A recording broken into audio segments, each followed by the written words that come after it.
नमस्कार, आप देख रहे हैं उत्तराखंड का विशेष बुलेटिन अपना उत्तराखंड और मैं हूं आपके साथ अंजू भाटी। चलिए बुलेटिन की शुरुआत करने से पहले जल्दी से नजर डालते हैं हेडलाइंस पर। नए साल पर निगम निकाय कर्मचारियों को बढ़े हुए महंगाई पर भत्ते का तोहफा, वेतनमान ले रहे सभी अधिकारियों और कर्मचारियों को मिलेगा। सीएम धामी ने सभी प्रदेश वासियों को नववर्ष 2024 की दी शुभकामनाएं। टपकेश्वर मंदिर में महादेव का रुद्राभिषेक कर लिया आशीर्वाद, सुख समृद्धि की कामना की। मंदिर समिति ने रोका भुगतान, काम करने वाले ठेकेदारों के ऊपर लगे आरोप, भुगतान रोकने पर बनाई गई जांच कमेटी। लोकसभा चुनावों की तैयारी तेज, बीजेपी के सभी मोर्चे और प्रकोष्ठ की बड़ी बैठक, लोकसभा चुनाव और तमाम सम्मेलनों की रूपरेखा तैयार। चलिए बढ़ते हैं आगे। नए साल पर धामी सरकार ने सभी निगमों निकायों के कर्मचारियों को 4% बढ़े हुए महंगाई भत्ते का तोहफा दिया है। इसका लाभ न केवल 5वें, 6ठे बल्कि 7वें वेतनमान ले रहे सभी अधिकारियों और कर्मचारियों को मिलेगा। सचिव विनय शंकर पांडे की ओर से जारी आदेशों का लाभ 5वां और 6वां वेतनमान आहरित कर रहे कर्मचारियों के साथ ही 7वां पुनरीक्षित वेतनमान आहरित कर रहे कर्मियों को मिलेगा। कर्मचारियों को बढ़े हुए महंगाई भत्ते का लाभ 1 जुलाई 2022 और 1 जनवरी 2023 से मिलेगा। 7वां पुनरीक्षित वेतनमान आहरित कर रहे कर्मचारियों का महंगाई भत्ता 38% से बढ़ाकर 42% किया गया है। 5वां वेतनमान ले रहे कर्मचारियों को महंगाई भत्ता 212 से बढ़कर 221% और 6वां वेतनमान ले रहे कर्मचारियों का महंगाई भत्ता 396 से बढ़कर 412% हो गया है। साथ ही 6वां वेतनमान ले रहे जिन कर्मचारियों को 1 जुलाई 2022 से महंगाई भत्ता दिया जा रहा था, उनका भत्ता 203% से बढ़ाकर 212% किया गया है। मुख्यमंत्री पुष्कर सिंह धामी ने सभी प्रदेश वासियों को नववर्ष 2024 की शुभकामनाएं दी। वहीं कैबिनेट मंत्री रेखा आर्या ने अपने बच्चों के संग टपकेश्वर मंदिर में महादेव का रुद्राभिषेक कर आशीर्वाद लिया। उन्होंने भोलेनाथ से समस्त देश और प्रदेश वासियों की सुख समृद्धि की कामना की। मुख्यमंत्री धामी ने प्रदेश वासियों के सुख शांति और समृद्धि की कामना करते हुए कहा कि उत्तराखंड प्रधानमंत्री नरेंद्र मोदी के मार्गदर्शन में विकास के पथ पर बढ़ रहा है। मुख्यमंत्री ने कहा कि विगत 2.5 सालों में अनेक महत्वपूर्ण और कठोर निर्णय हमने लिए हैं जो 23 सालों में संभव नहीं हो पाए थे। एक और जहां उत्तराखंड में देश का सबसे कठोर नकल विरोधी कानून लागू किया, वहीं धर्मांतरण रोकने के लिए भी कानून बनाया। भ्रष्टाचारियों के खिलाफ भी पहली बार कार्रवाई करने से हम पीछे नहीं हटे। मुख्यमंत्री ने प्रदेश वासियों से भी राज्य के विकास में सहयोगी बनने अपेक्षा की है।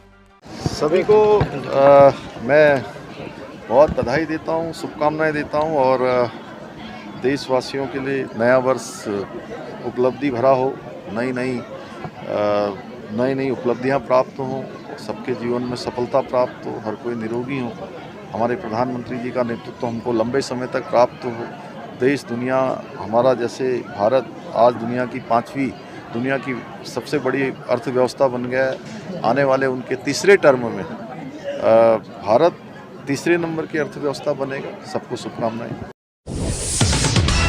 श्री बद्री केदार मंदिर समिति द्वारा अपने गेस्ट हाउस को और बेहतर किया जा रहा है। पिछले लंबे समय से यह देखा गया था कि मंदिर समिति के गेस्ट हाउस और धर्मशालाएं खराब स्थिति में थी।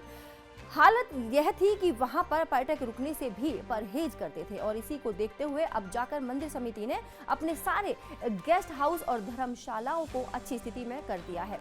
वहीं इन सभी में काम करने वाले ठेकेदारों के ऊपर आरोप लगे हैं कि उन्होंने जो काम किया वह मानक के अनुरूप नहीं किया है और इसी को देखते हुए श्री बद्री केदार मंदिर समिति ने सभी ठेकेदारों को भुगतान रोक दिया है। श्री बद्री केदार मंदिर समिति के अध्यक्ष अजेंद्र अजय ने बताया कि जैसे इस बात की जानकारी मिली, हमारे द्वारा सभी ठेकेदारों का भुगतान रोक दिया गया और जांच कमेटी बना दी गई है। देखिए, हमारा प्रयास रहता है कि बद्रीनाथ केदारनाथ मंदिर समिति जो है और जो हमारे धाम में देश विदेश के करोड़ों करोड़ों श्रद्धालुओं की आस्था और विश्वास श्रद्धा का केंद्र है, तो वहाँ पर जो भी कार्य हों, जो भी गतिविधियाँ हों, उनमें पूरी तरीके से पारदर्शिता कायम हो और निर्माण कार्य से लेकर नियुक्तियों से लेकर हर कार्य में वहाँ पर पारदर्शिता हो। इस दिशा में हम निरंतर प्रयास कर रहे हैं। इस वर्ष यात्रा काल के प्रारंभ में हमने जो हमारे यात्रा मार्ग पर विभिन्न गेस्ट हाउसेज हैं, उन धर्मशालाएँ हैं, उनमें मरम्मत के कार्य कराए थे, पुनर्निर्माण के कार्य कराए थे, सौंदर्यीकरण के कार्य हुए थे। उसके अलावा कुछ गेस्ट हाउसों में वहाँ पर सामग्री इत्यादि भी आपूर्ति की गई थी। तो उसमें कुछ शिकायतें हमको प्राप्त हुई थी। शिकायतें प्राप्त होने पर मैंने एक जांच कमेटी का गठन किया था और जांच कमेटी की संस्तुति के आधार पर जो शिकायतें हमको मिली थी, कुछ शिकायतों की पुष्टि हुई, उस क्रम में जो संबंधित ठेकेदार थे उनका भुगतान रोकने का हमने निर्देश दिया है और यह भी निर्देश दिया है कि जब तक उनके द्वारा जो कार्य है, जो मानकों के अनुसार जो कार्य पूर्ण नहीं हुए हैं, जब तक वो कार्य पूर्ण नहीं होते हैं तब तक उनके भुगतान को रोक दिया जाए।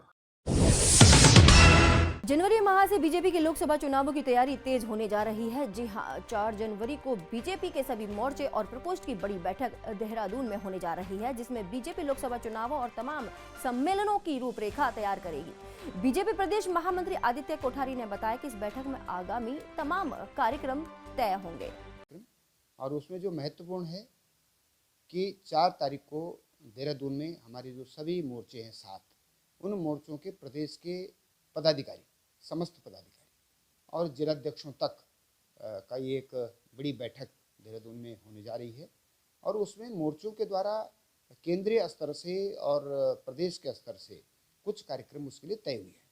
उन कार्यक्रमों की अंतिम रूपरेखा 4 तारीख को तय होगी और मोर्चों के माध्यम से हम लोग एससी समाज के बीच में, किसानों के बीच में, महिलाओं के बीच में, युवाओं के बीच में, जनजाति के बीच में उनके अंदर और अधिक पैठ बनाने के लिए और सरकार की, केंद्र सरकार, राज्य सरकार दोनों की जो उपलब्धियां हैं उनको जन जन तक मोर्चों के माध्यम से ले जाने की रणनीति हम लोग बनाएंगे। उत्तराखंड में इस समय मूल निवास को लेकर एक आंदोलन चला रखा है। कुछ दिन पहले हजारों की संख्या में आम लोग सड़कों में इसी मुद्दे को लेकर उतरे। वहीं अब उत्तराखंड के पूर्व मुख्यमंत्री हरीश रावत ने इस मामले में अपनी बात रखते हुए कहा कि उत्तराखंड में इस समय 3 फॉर्मूलों पर काम करना होगा। एक जो पूर्व सीएम एनडी तिवारी ने दिया, एक जो पूर्व मुख्यमंत्री खंडूरी ने दिया और एक जो हरीश रावत ने दिया। उनके अनुसार सबसे पहले उत्तराखंड में सख्त भू कानून की जरूरत है। देखिए, इस समय बुनियादी आवश्यकता है भू कानून की। आप एक कॉम्प्रिहेंसिव, एक सर्वांगीण जो सभी क्षेत्रों के हितों को साधे, सारे उत्तराखंड के हितों की रक्षा करे और खेती को प्रोत्साहित दे, बागवानी को प्रोत्साहित दे, ऐसा भू कानून बनाइए। हमारे आने वाली संततियों के लिए हमारी ज़मीन की रक्षा करे, ऐसा भू कानून बनाइए। तो उस भू कानून के लिए वो एक बुनियादी आवश्यकता है। उसके बाद ये सब चीज़ें जो है उसके ऑफशूट्स है, ये भी हैं।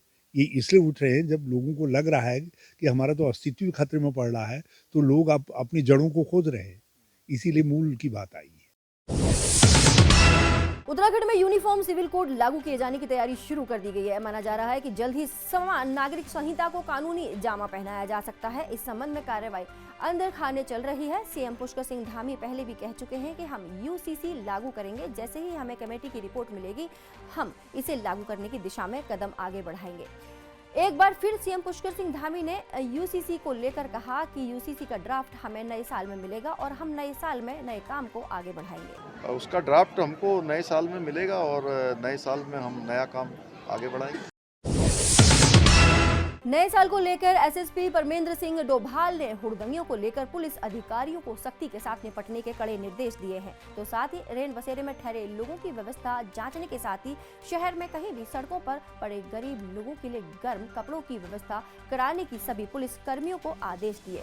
इस दौरान एसएसपी ने सभी लोगों को नव वर्ष की शुभकामनाएं भी दी। वहीं पुलिस कप्तान ने बताया कि जो भी गरीब लोग उन्हें सड़क के किनारे नजर आए, उनके लिए कंबल वगैरह का इंतजाम कराएं। कि पहले तो आगामी नववर्ष की आप सभी लोगों को बहुत बहुत शुभकामनाएं हैं और नववर्ष को व्यवस्थित ढंग से और सकुशल संपन्न कराने के लिए पुलिस लगातार सड़कों में रहेगी, काम भी करेगी और जो लोग हुड़दंग वगैरह करते हैं उन पर भी नकेल कसेगी। नहीं, रैन बसेरा का हम लोगों का खैर एक ये मानना है कि जो भी गरीब आदमी है जो बाहर सड़कों में सो रहा है, जिसको आवास की एकदम समस्या है, उपलब्ध नहीं हो पा रहा, तो रैन बसेरा तक पहुंचाने की जिम्मेदारी भी हम लोगों ने अपने अधीनस्थों को भी यही कहा है कि वो नगर निगम हो या फिर जो प्रशासन के साथ सहयोग करते हुए उनको जो आवश्यक रैन बसेरे हैं वहाँ तक पहुँचाने की करें। इस बुलेटिन में फिलहाल इतना ही। हर खबर को जानने के लिए जुड़े रहिए मेरे साथ। उत्तराखंड का विशेष बुलेटिन अपना उत्तराखंड।